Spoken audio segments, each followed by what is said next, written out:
Hello, good evening, welcome. This is Ghana Tonight. We're live on news up here at Desawe Kanda, also live on T3 Ghana on Facebook, DSTV channel 279, all across the world on 3news.com. I am Alfred Ocansey. Coming up this evening, we'll give you updates of the security situation as security is high on the agenda into the arrest of the suspect in the killing of the young soldier in Ashaman and also matters of insecurity in Boko. We'll give you details of that because they were arraigned before court today. There were concerns about the charges that have also been leveled against them. Questions have been raised why a case of murder as a charge hasn't been brought against them. We have a lawyer joining us later on the show. Former Minister for Food and Agriculture ready to take on contenders in the new Patriotic Party flag bearer race as he unveils his plans to change the fortunes of Ghana.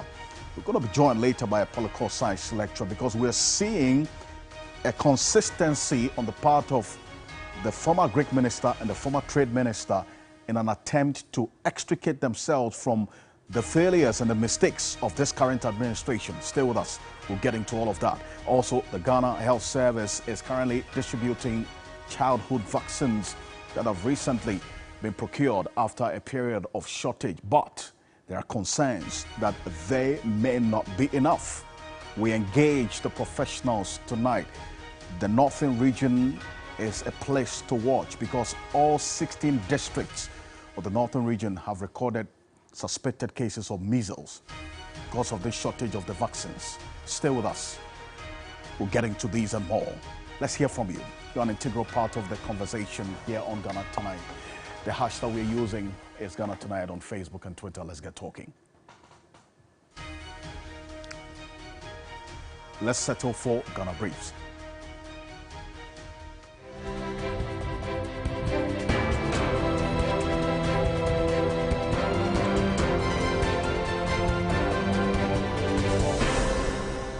Six suspects arrested in connection with the killing of a soldier at Ashaman, Sheriff Imoro, have been denied bail after they appeared in court for the first time.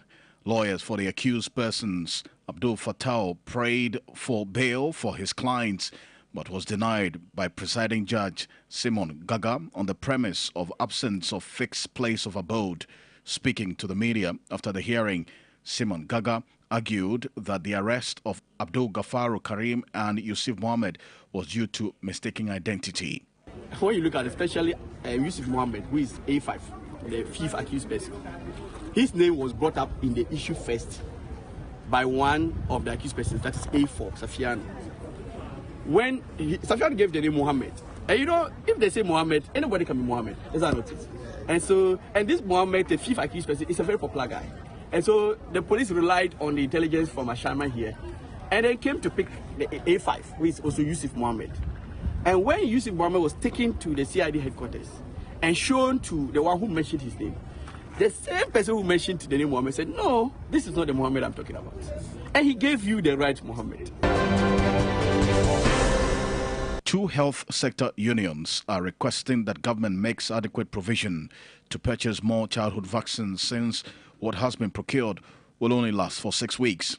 The leadership of the Ghana Registered Nurses and Midwives Association and the Health Services Workers Union further urged government to consider setting up a vaccines manufacturing plant. When you look at the whole of Africa, apart from, I think, Sierra Leone, that produces some sort of, is it the yellow fever vaccine?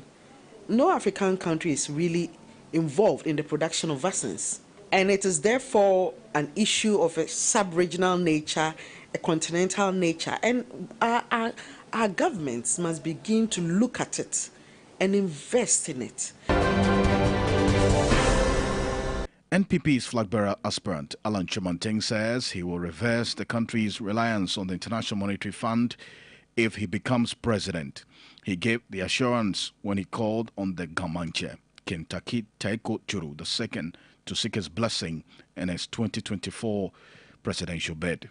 I hope that even though you are not supposed to do politics, that you can talk silent to first the delegates of our party to think beyond our party. And I also want you to be able to make a case, not only for me to stand as the leader of our party, but also to move on to the presidency of the nation. A new Patriotic Party flag bearer hopeful and former Food and Agriculture Minister Dr. Alfred Ocansey says making agriculture a priority is the surest way of growing the economy and creating jobs for the youth. At a public lecture Monday, Dr. Alfred Ocansey is convinced agriculture will lift Ghana out of poverty. Award-winning actress and TV show host Nanama McBrown joined the Media General Group this morning and was received in grand style by staff and management. Speaking to 3 Entertainment, she expressed excitement on her move and admonished young talents looking up to her to be themselves and stay true to themselves. I want to tell everybody, young one looking out for me, is be yourself. Look at the things you love, the passion that you have. Grow with it. Grow with it. Don't impress anybody on the way. I want to move to the next level every day. Look out for people who will value you, who will treat you well, and help you nurture what is within you.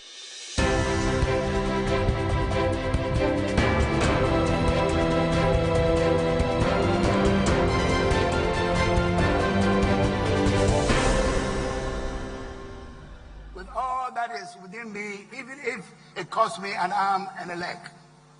For those who know me well, I'm known to be, in brackets, confident, very passionate, and to have strong views on many subjects. Frequently, I've often been perceived as being too serious and arrogant, but that is far from the reality. In fact, I'm a very friendly person.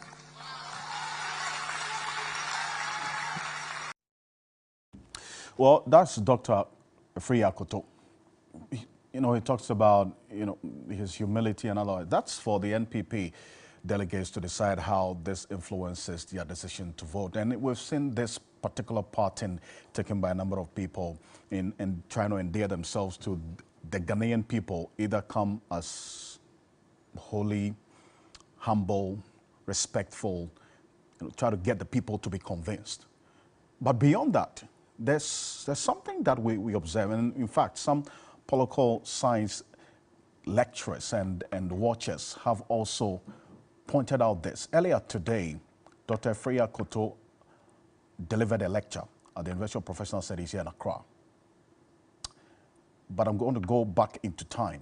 Take a listen to Alan Kojo Chemanting, who is also seeking to lead the NPP as his flag bearer, when he did that nationwide television broadcast announcing his decision to pursue his presidential ambitions after resigning as Trade and Industry Minister, which is a cabinet ministerial portfolio. And listen to him talking about things being done, or he thought that things could have been done differently. Take a look. I wish to use this platform to formally announce my decision to contest the flag bearership of the new Patriotic Party when the party officially opens nominations for that purpose. The President has laid a strong foundation for the socio-economic development of our country, although I believe there are things that could have been done differently.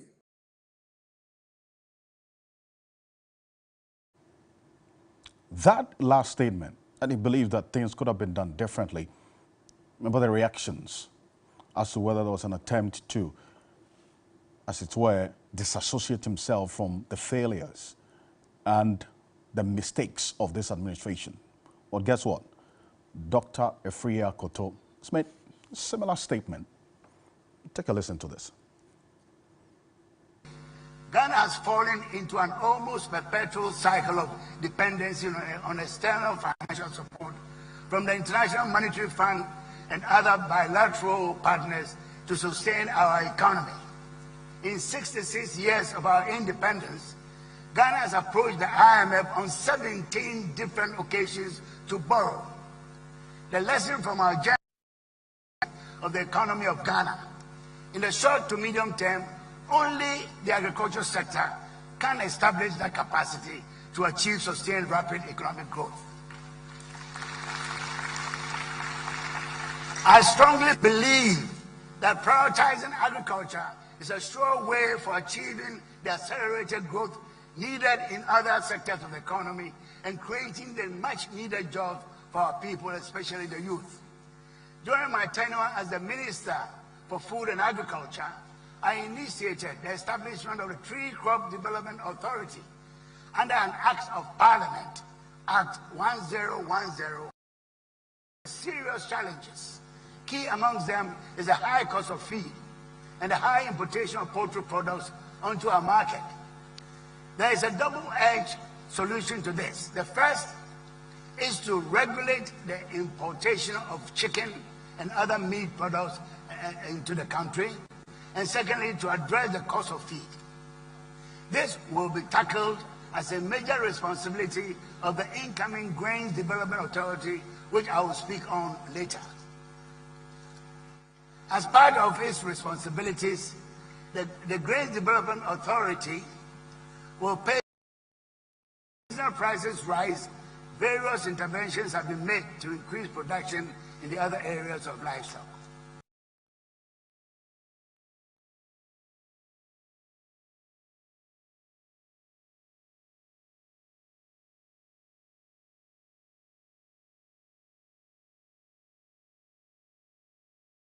Let's go on to Zoom now. Dr. Asante is a political science lecturer at the University of Ghana, Legon, a senior political science lecturer. Dr. Asante, thank you so much for your time on Ghana Tonight. So you've heard Dr. Efri Akoto just speaking about how things, in his view, could have been done differently, and going to the IMF, for that matter, for this 17th time could have been avoided.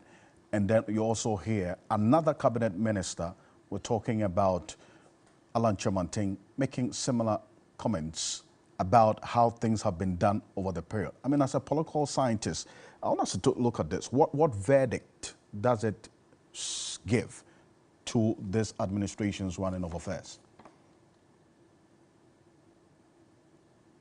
To listen to his comment, that statement by itself is an admission of the fact that, yes, all is not well, and that he wished we could do things differently. This means that what we have done so far did not yield the results that to him is needed for the advancement of the country. So he believes that the best way forward is to, do things differently to improve upon the results. So it's a tacit admission of the fact that all is not well, and that when giving the nod, he would change, he would shift paradigm, or it will change the status quo, as it were. Simply put, they are telling you that all is not well, and that when they were in government, there were things they could do, others they could not do, and that now that they are out of government, I think they are liberated to speak about some of the things that to them could have been done differently, and that is what they are doing. It also tells you that in our system of government, and if you are a minister, and of course not our system of government, anywhere in the world, a minister doesn't have much to say, because you are just doing the bidding of the person who appointed you. And so you do as he says, and that's it. But if what you're saying is anything to go by, that you are a minister, you don't have much to say, you do as you are told, then should we take the president serious? For instance, when appointing people and he runs through their credentials and what they bring to the table, only for them to be appointed as ministers and only do what they are told to do, or the president's bidding, Dr. Asante? What is public policy is what government decides to do or not to do. So if the government decides that this is what I'm doing, and you as a minister, your duty is to implement you do the bidding. Yes, you want the policy to succeed, so you can, add and subtract a little bit, but you not change focus substantially. No, you have to work according to the vision, the aspiration of the president. So very little that you can do. If you think enough, more, especially so when you are a cabinet minister, collective responsibility will bind you into supporting the policy. Else you have to resign. If you don't resign, then whatever that is decided in cabinet, you need to follow through. In one breath, it means that maybe something went wrong, and you thought that if given opportunity, they could right those wrongs. On the other hand, it also tells you that, yes, maybe we've made some gains, but I think we can get more if we apply ourselves to it and take a different route in achieving the same results. So you can look at them or look at it from both ways. Yeah. And just for the benefit of emphasis, take a listen to Dr. Afriyie Akoto earlier today, and then also what Alan Kyerematen said about doing things differently, now that they're out and they feel some things could have been done differently. Take a look. Success factors in our transformation agenda will hinge on the following: political will. Ghana has to prioritize agricultural transformation at the highest level of government through the implementation of a well-defined vision and strategy. The investment needed to achieve sustainable food systems will be non-negotiable. The need for a new innovative business model, value addition, productive stakeholder engagement, including the youth, smallholder farmers and large-scale farmers, all in agribusiness. The new paradigm, the critical success stories. Now I want to go into areas that we need to look at very carefully. There is the urgent need for things to be done differently if we are to succeed in transforming our agriculture. The critical success. That's Dr. Afriyie Akoto there, talking about the urgent need for things to be done differently. Then you hear Alan Kyerematen talking about also believing that things could have been done differently. I mean, Dr. Asante, look, to what extent will their attempt, I mean, these two who were actually cabinet ministers, their attempt to disassociate themselves now or try to now see things quite clearly impact on their campaign to get the people to vote for them as flag bearers? There are some of the things that the public can understand and pardon them from that. But there are others that they obviously have a duty to account to us what went wrong. And the latter is where the difficulty is, all right? If you take, for instance, the economic challenges that we have here, the two ministers, that is Mr. Kyerematen and Mr. Akoto, obviously have questions to answer, and they should be able to tell us why we have arrived here, because for every economy, agric is an integral part, and so is what? Trade and industry. So how far we have come, you also owe us a duty of explanation, explaining how far we have come, how we have arrived here. That question awaits them. They have to explain. So if you want to, now that you are out of government and you want to make it to look as if that you don't support that, and you think that given the opportunity, you could take a different route, I'm afraid the question that will be posed to you is that if you were not satisfied, why didn't you resign? And once you stayed on until the last minute, it tells you that that question will become a difficult one to answer, if not impossible.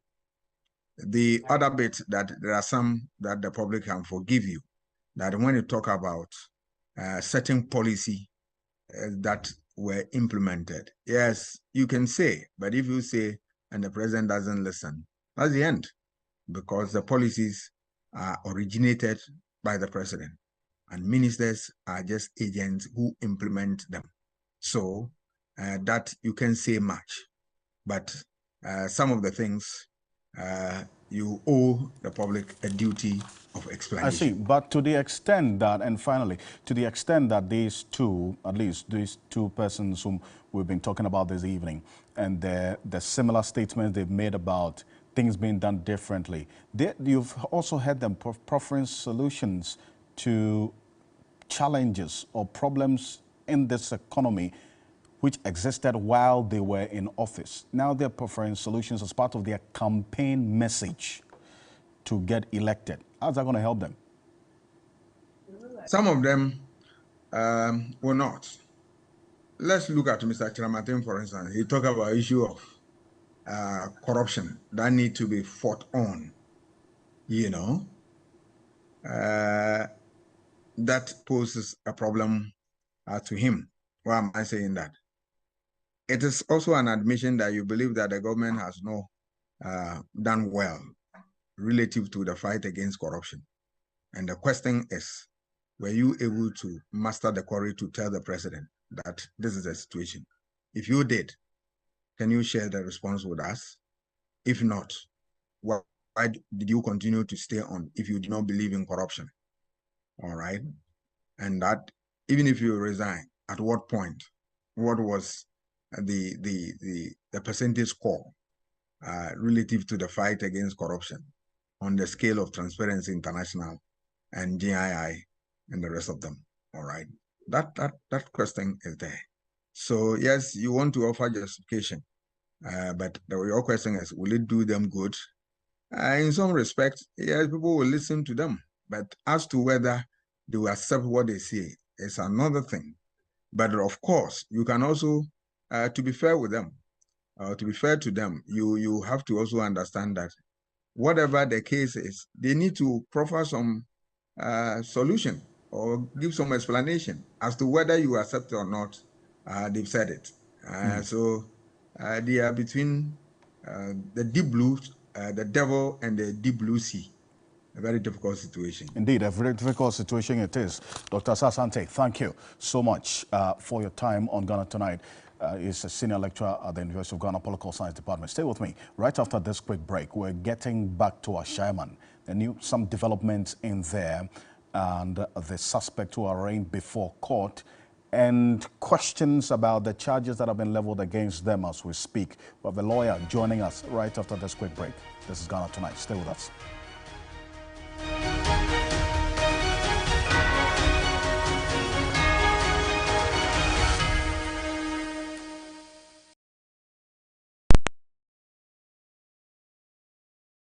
Ladies and gentlemen, we're going to demonstrate to you the superior properties of Flamingo paint as compared to other paint brands on the market. We take equal quantities of Flamingo paint and this ordinary paint. We then dilute them with water. And now, let the test begin. The gentleman on the left is going to apply the ordinary paint, and the gentleman on my right will use the Flamingo superior paint. As you can clearly see, Flamingo has the obvious better hiding. Furthermore, Flamingo has painted a much larger area. You know, one bucket of Flamingo paint is equal to several buckets of any other paint brand on the market. Flamingo paint is made with superior formulation to give superior durability, superior hiding, superior coverage. Flamingo paint, simply superior.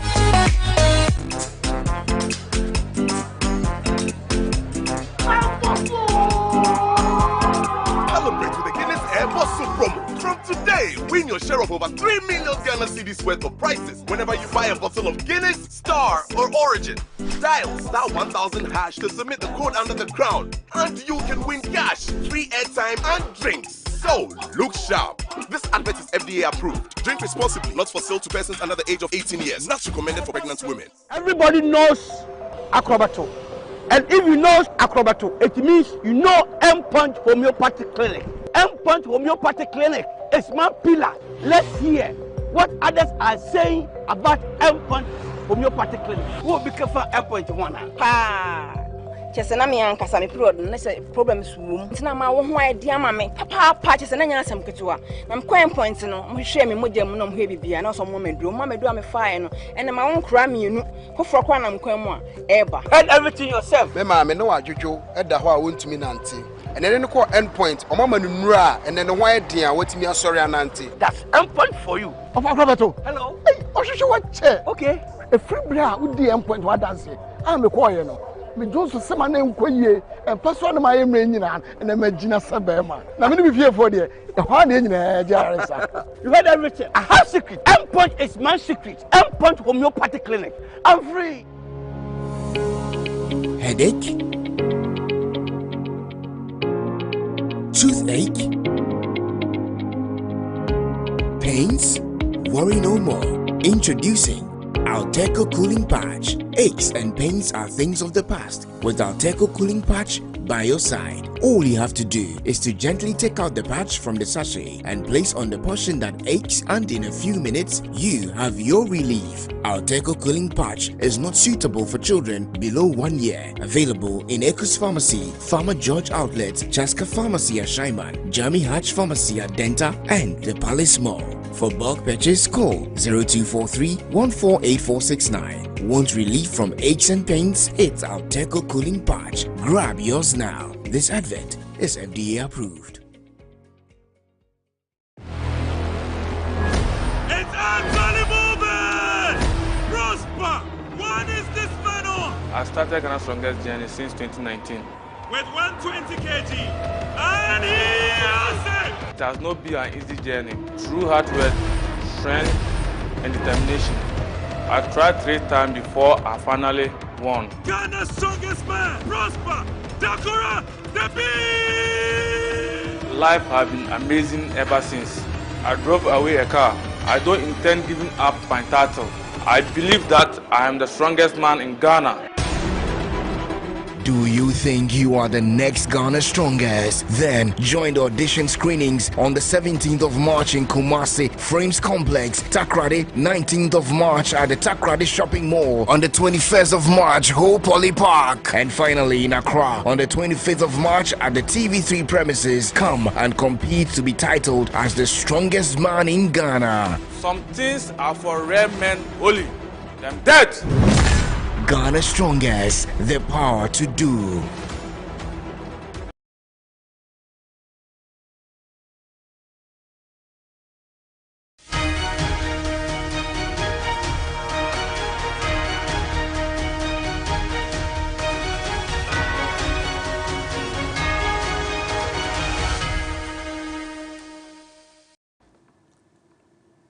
Welcome back to Ghana Tonight. Now, 6 suspects arrested in connection with the killing of a soldier at a Sherman, Sheriff Imoro, 21-year-old, have been denied bail after they appeared in court for the first time. My colleague, Lord Eduasari, was there earlier today. Safiano Musa, Samuel Tete, and Abubakar Sadiq pleaded not guilty to charges of robbery and stealing, while Abdul Rakib, Abdul Gafaru Karim, and Yusuf Mohammed also pleaded not guilty of dishonest receiving. Lawyers for the accused persons prayed for bail for his clients, but was denied by presiding judge Simon Gaga on the premise of absence of fixed place of abode. Speaking to the media after the hearing, lawyer Abdul Fatau argued that the arrest of Abdul Rakib, Abdul Gafaru Karim, and Yusuf Mohammed was due to mistaken identity. When you look at especially Yusuf Mohammed, who is A5, the 5th accused person, his name was brought up in the issue first by one of the accused persons, that is A4, Safian. When Safian gave the name Mohammed, and you know, if they say Mohammed, anybody can be Mohammed. Is that not it? And so, and this Mohammed, the 5th accused person, is a very popular guy. And so the police relied on the intelligence from Ashama here and then came to pick the A5, which is also Yusuf Mohammed. And when Yusuf Mohammed was taken to the CID headquarters and shown to the one who mentioned his name, the same person who mentioned the name Mohammed said, no, this is not the Mohammed I'm talking about. And he gave you the right Mohammed. And you have gone for the person. So logic requires that you release the wrong person, is that not it? But the police are always the police. They will do everything. And we are here, we will let the court know that clearly A3 to A6 are clearly innocent. According to the police, the suspects were arrested at their hideouts in Ashaiman after almost a week of investigations. 21-year-old trooper Sheriff Imoro was killed and robbed at Ashaiman on March 4 on his way after a visit to a lady friend. The case has been adjourned to March 27. Lodi Dwasari, TV3 News, Ashaiman. Well, so there you have it. So there's another case of mistaken identity, which you just heard the lawyer. It's just a path that he intends to push.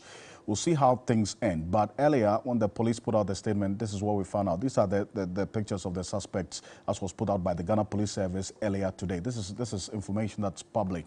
So you can find on the police's official Facebook page. They say the first two suspects, that is Safiano Musa alias Dayogu and Ibrahim Abdul Rakim, were arrested at their hideouts in Ashaiman after almost a week of painstaking intelligence. Now, two other suspects, Samuel Tete alias Wiper and Abubakar Sadiq alias Bedman, were also arrested at their hideout on March 10. Now, two additional suspects, Yusuf Mohammed and Abdul Gafaru Karim, were arrested on 11th and 12th March, respectively. That's the details. The police say a further investigation has established that suspects Samuel Tete and Abubakar Sadiq at about 1:45 a.m. March 4 attacked the deceased at Taifa, Ashaiman, in an attempt to rob him of his phone and a backpack. In fact, these are the names, as we know now, the suspects. There are two of them who were said to have bought the mobile phone of the suspects. That's the deceased, I beg your pardon. The mobile phone, the deceased, that's Yusuf Mohammed and Abdul Gafar Abdul Karim, who are alleged to have bought the deceased phone that was stolen from him after the said attack. And then you have the other four who were named earlier: Samuel Tete, Abubakar Sadiq, Ibrahim Abdul Rakib, and Safiano Musa alias Dayogo there. So Nikpako Samoa Ado is a private legal practitioner. He's joining us on Zoom for a quick one on this. Nikpako Samoa Ado, thank you so much for joining us on Ghana Tonight. Our correspondent is telling us that the suspects have been charged with stealing, robbery, and dishonestly receiving. That's in the case of these other two who are said to have bought their phone belonging to the deceased. Help us appreciate what charges of stealing, robbery, and dishonestly receiving means, especially the charge of dishonestly receiving. What does it mean?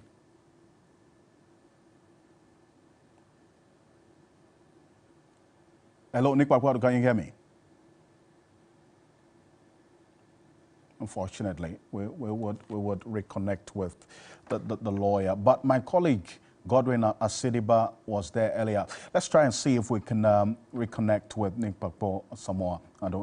Nick Pakpo, can you hear me? Unfortunately, we'll try to rectify that connection. But my colleague was there over the weekend, and Godwin Asidiba has been interacting with some of the residents there, put together a documentary which is going to be airing shortly. But we want to give you an idea of what to expect, his interaction and what he found over the weekend, interacting even at night with some of the residents there in a place that's perceived for so many reasons. But this is what we found out. Take a look. At Shaiman, at night, full of life, energy, and many residents say hidden dangers.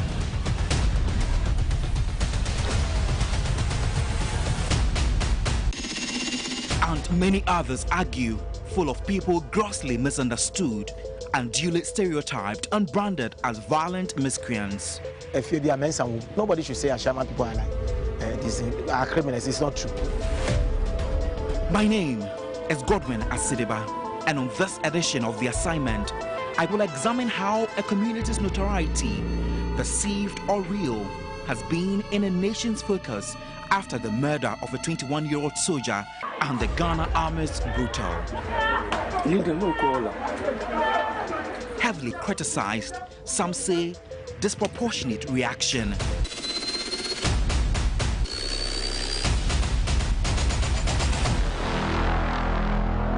Ashaiman and the Siege airs on Wednesday, March 15 on TV3 and on all our digital media platforms at 9 p.m. Was heavy in some selected areas like Tulaku, a popular Muslim community in Ashaiman known for cattle auction and the selling of sheep and goats. Imoro was attacked and stabbed around this area, according to eyewitnesses. It's been 2 days after the soldiers stormed the area to brutalize these innocent residents, and they're angry. Whilst beating us, they left us rolling on the mud, drinking the dirty water in the gutters, and doing all unnecessary things, stepping on us like we were not human beings.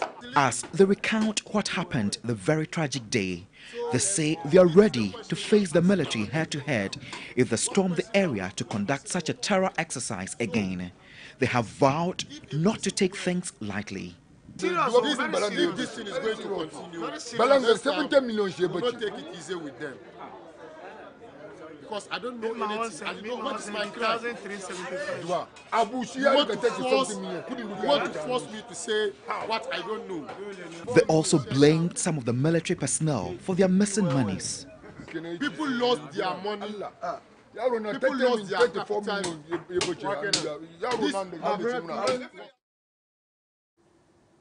Well, so that's something to expect on Wednesday at 9 p.m. We found out a lot during this documentary, which is going to be airing on Wednesday at 9 p.m. Stay with us here on TV3.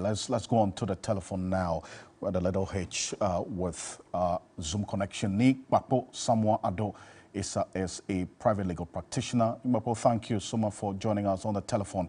Now, earlier, our correspondent is been telling us that the suspects have been charged with stealing, robbery, and dishonestly receiving. I mean, help us appreciate what this really means, especially this dishonestly receiving. What does it mean? You know that under good evening to your wonderful viewers and listeners as well. I'm sorry the Zoom connection was misbehaving. I could see you, but I couldn't hear you. So you know that under our law, you cannot be charged with any criminal offense unless that offense has been stated in the written law and the punishment prescribed for it. Okay? So generally, we find all our, a lot of our criminal offenses have been consigned to what we call the Criminal Offences Act 29. Now, this is not to say that every criminal offense, all our criminal offenses are in one law, but we find the majority of our criminal offenses in this Act, and this Act conforms to the constitutional requirement that for any act of an accused person to be a crime, it must first be written in law, the punishment prescribed for it. So if you go through our all the major offenses you think about, we have what we call an offense creating section, and then an offense definition section, okay? And then the punishment that you apply. The offense side of the offense, we also have it in our access to it as a yeah. I see. It's the present circumstance. Again, bear in mind the fact that an accused person is presumed innocent until proven guilty before accepted law. If you go by what the person is, that is by the police, at least that is what that's the figure I'm going to give. That my conclusions and my commentary based upon just what has been put out by the police.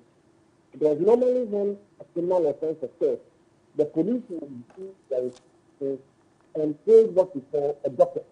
Okay? After that, they would arrange the accused. You know that there's a 48-hour requirement. That when you arrest any person, 48 hours, you can present the person before a court of law. And the court will decide whether that person should be remanded either in police or that person should be granted bail pending the investigation of the police. Now, for major offenses, such as the ones that your reporter is alleging, the police are contemplating charging these persons. And these persons, they are actually suspects until they are put in. The suspects that have been arrested, from what the reporter is reporting, the offenses that have been listed, definitely received, then some of it is dropped, right? If I'm not mistaken. I see, but a life has been lost. So I just wanted to find out, a life has been lost, and many thought that, I mean, they would have been charged with murder or manslaughter for that matter, but none of that was on the charge sheet. How is that? What your reporter stated was that there are charges that he has heard that he may be prepared and doing these accused persons include robbery and dishonesty with stealing. Is that correct? Yes. Okay. So I would be a bit surprised because once there was a death involved, okay, there is a likelihood of the police sending the matter to the Attorney General's office and the Attorney General's office preparing in advance. So normally what the procedurally is to charge the accused persons with some offenses. And they normally call this provisional offense. Even though those provisional offenses are not found in Allah, the word provisional offense is they charge the person to enable be able to keep the person before as a preliminary step. I hope you understand. I see. I do, and we'll see how this plays out. Nipapo Samwado, I thank you so much, and we need to apologize for that cranky sound, not too clear. I really apologize for this. Nipapo Samwado is a private legal practitioner, but today the distribution of the vaccines that arrived over the weekend, the Ghana Health Service says they've started rolling out the distribution of some of these childhood vaccines it received to regional cold rooms for onward delivery. My colleague Judith Awachwe-Tando witnessed the deployment and came through some of the checks at the Adabraka and La Polyclinics here in Accra. Take a look.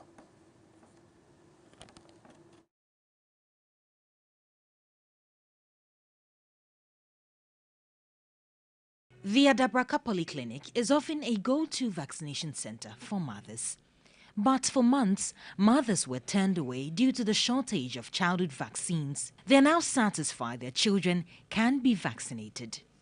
Well, I'm here as the Greater Accra Regional Health Directorate, where a number of municipal health directorates have been trooping in and out to get the consignments of vaccines, which they would later on be distributing to various health facilities. Well, I've been speaking to an official from the Pon Katamanto Health Directorate who says that he will be receiving about 2,400 different vaccines, including the OPV vaccine as well as the polio and measles vaccine, which they will be distributing to different health directorates later on in the day. We have about 5 sub-municipalities here. The allocation is made to each of the municipal. So I am taking the one that has been assigned to my municipal on behalf of my boss. Well, here at the La Polyclinic, vaccines arrived around 12 noon, and hence mothers who had come earlier in the day to receive their vaccines were told to come later or tomorrow to get these vaccines. But currently vaccination is ongoing for these mothers, and you can see the vaccine carrier as well as some syringes on the table, which the health officials are using to administer these vaccines to mothers. The Minister of Health has hinted of the arrival of more vaccines in the coming weeks. Judith Awachwe-Tando, TV3 News, Accra. So that's what Judith witnessed earlier today. So let's go on to the Zoom now, and we have the head of the child unit at the Tamale Teaching Hospital, who is also the Northern Regional President of the Pediatric Society of Ghana, Professor Abdul Karim Momo, joining us on Zoom. Thank you so much, Professor Momin, for your time on Ghana Tonight. First of all, tell us exactly what the situation is as we speak with respect to the outbreak of measles in all 16 districts of the Northern region. So the ones that were, mainly out of stock were the oral polio vaccine, which is given starting at birth. Then BCG, which is also given at birth, and then the measles, combined measles rubella vaccine, which is given at 9 and 18 months. I see. But in this instance, as well, from the way things are playing out, in your view, what are some of the specific cases, the case load that you've been dealing with and the current state of affairs now in the region? This is the situation. Now, every day there are children who will be due for any of this vaccination because every day there are births that are occurring across the country. And if we remember that in this country, we add almost 1 million to our population every year. So that means that this is the approximate number of over a year that will need the vaccination. So for 5 months, these vaccines we are talking about were in short supply, meaning that for almost we have a backlog for almost half a year of children who would need to be vaccinated across the country. So then, and Northern region happens to be the one that was, most affected, both in terms of the coverage that was lower and then in terms of getting the outbreak. And for the Northern region, for children that may be eligible, if we look at the children under 2 years, we are talking about almost, 200,000 of them over the year. So that means that we should be talking of tens of thousands over these 4 or 5 months that the vaccines were not available. And adding the fact that there were already lower coverage because of the impact of the COVID-19, the numbers could even be higher. So these vaccines are supposed to, help us, one, do catch-up vaccination for those who missed their vaccine during the period of the shortage, or because they had missed it due to the impact of COVID-19. Interesting. So we've talked about 4 to 5 months that these vaccines have been in short supply. In fact, you don't get it. So the BCG and the polio vaccines are to be given at birth, as you have stated. So the children who were born or have been born within this 4 to 5 months period who have not been administered the BCG and polio vaccines at birth, what have they been exposed to?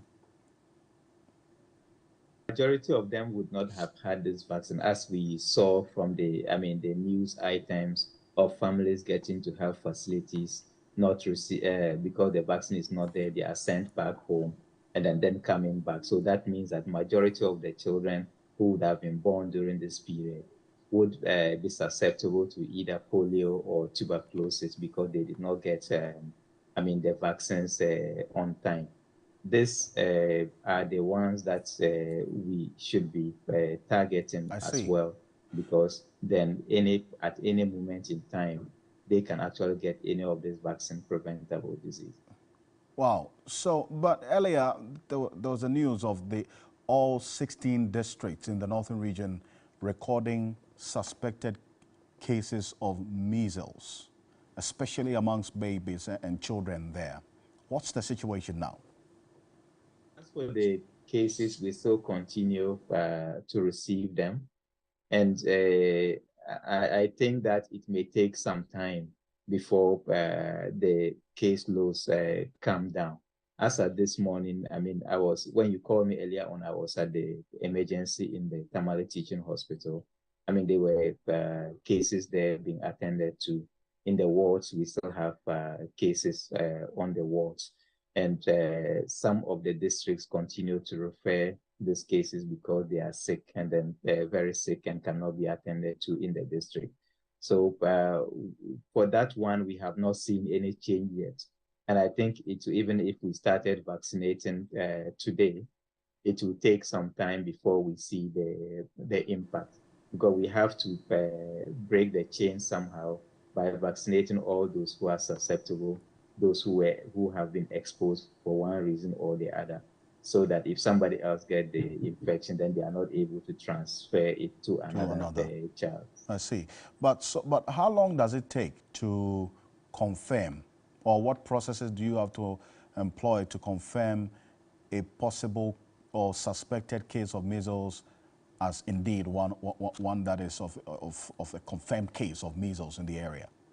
As at the last count, for instance, for the teaching hospital alone, we have now passed about 130 cases of suspected measles. And then because the region is large and all the districts are getting them, I think the last report from the Regional Health Directorate was for suspected cases more than 500. So this is, I mean, a large number.